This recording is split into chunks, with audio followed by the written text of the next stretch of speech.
Guys, mga tol, magpapabunot po tayo kay mami ng ngipin. Huwag po kayo matatakot.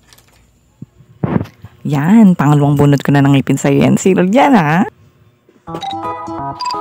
Kaya naman, Jukes, rampa na. Yan, magpapabunot naman ng ngipin si Silden sa akin at tao ganun naman daw. Siyempre, ready na natin ang malamig na tubig para pag nabunutan siya, imumu niya yun. Siyempre, kumuha muna tayo ng tubig sa rep. May pangatay na ako ngayon. Patawa lang. Niredy ko na rin na sinulit pang tanggal ng ngipin. Para lang yan sa mga uga-ugang ngipin, pero pag bagang na bubunutin, ibang usapan na yan. Pumunta ka na sa dente. Dito, gawa tayo na tugtong tali ng sinunid at ikutin natin. Ikutin hanggang mahilo. Kumuha na din ako ng mainit na tubig sa isang tasa. Pang-sterilize ng sinulid. Kasi may ganyan gawa sa amin ni Nani. So, inaya ko lang talaga. Basta sterilize mo lang yung gagamitin. Hugasin din natin ng sinulid ng sabon para masanitize. Yan ha, bago mo dapat gawin yan, dapat malinis ang lahat. Hindi pwedeng hindi. Ako ay matagal ko nang ginagawa yan. Kaya lahat ng aking mga pamangkin, ako nagbunot. Hindi na ako kinakabahan.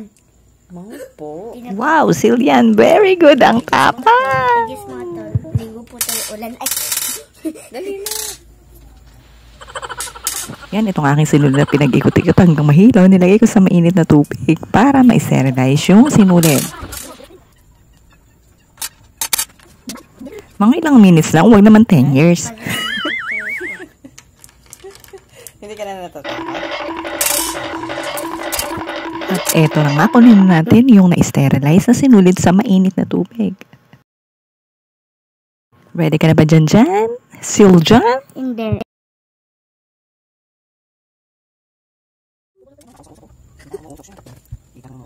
One, two, ah. Dati alam ko na yan. Wag one, two. Wag ganto. Nakakainis. 1, 2 dati, no? Dyan, 1, 2. Sabi ko kasi kay Sillian dati, 1, 2, 3. Hanggang 1, 2 lang. Yan, ilagay na natin yung sinulid sa ngipin niya doon sa umuugang part ng kanyang ngipin. Yan. Ibuhol muna natin sandali na ganyan. Tapos tsaka natin ilusot doon sa ngipin na umuga. Did you get it? Bilis lang yan, napaka ano na eh. Habang ina-edit ko to, magre-record daw siya. O tingnan natin kung ano sasabihin ni Sillian. Mami, wag one, two, ah. Baka one lang. O, ayan, nasabi ni Sillian. Yan, itali natin doon. Sa nauga lang, ha. Baka talian yung lahat na matanggal. Tapos doon sa part na nauga, ha. Kayong over. Ayan. Ayan, natanggal. Ulitin nga natin. Ulitin natin. Ayan. Ulit. Tapos, ano na lang natin. Ibuhol na natin. Tapos, yan, ilagay na natin. Doon sa pinakailalim nyo ilagay or itali para minsan may times na ano eh, hihigitin mo siya, hindi madadala. Kailangan doon mismo sa nauga, doon sa pinakailalim. Para pag higit nyo, tanggal agad. nakaikot. Wait lang ha. Ang galing ni Sillian, hindi na natatakot. Nilulusot lang natin mabilis. And syempre po, mga bata yan, dapat medyo ano lang kayo, dahan-dahan lang yung kilos nyo sa paglalagay. Kasi masakit talaga yung pag nauga, idanas ko rin yan. Very good. Hindi na Syempre, mild lang. Tsaka medyo comedy nyo yung mga bata para hindi sila matakot. Baka sabihin nyo naman, akin yung ipin mo. Tatanggalin yan. Huwag kang ano ha. Siyempre, para Hindi tanggalin dapat. Dapat yung maayos lang. Lagyan nyo ng comedy. Pagbilang ko ha. Pagbilang pa, isa pa. Ha? Isa pa. Yung parang ganito, wag ganyan. Pagbilang ko. Hindi na to. Ha? Tingin ka dito para kita ka. Hindi na to.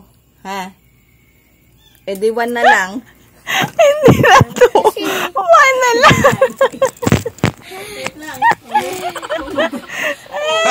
Hindi na to. Ayan, di ba? Tanggal na. Very good. Tapos, kagatan nyo ng bulak. And then, pag medyo nasipsip na ng, na-absorb na ng bulak yung, yung dugo, yun, pwede nyo nang mumog ng konti. Ibabad lang, wag mumog. Babad. Sige, ibabad mo pa. Very good, Janjan. Bunot na yung teeth. Diba? Hindi na natatakot si Janjan. Lagyan natin bulak, ha? Ayan, kanan mo na. Okay. Yun na, okay na yun. Ang galing talaga ni Janjan ko, ha. Hindi na natatakot. Mga bata, huwag kalimutang mag-toothbrush ng teeth, ha? Don't forget to like, share, and subscribe. Jukes Kapu Vlog, rampa na!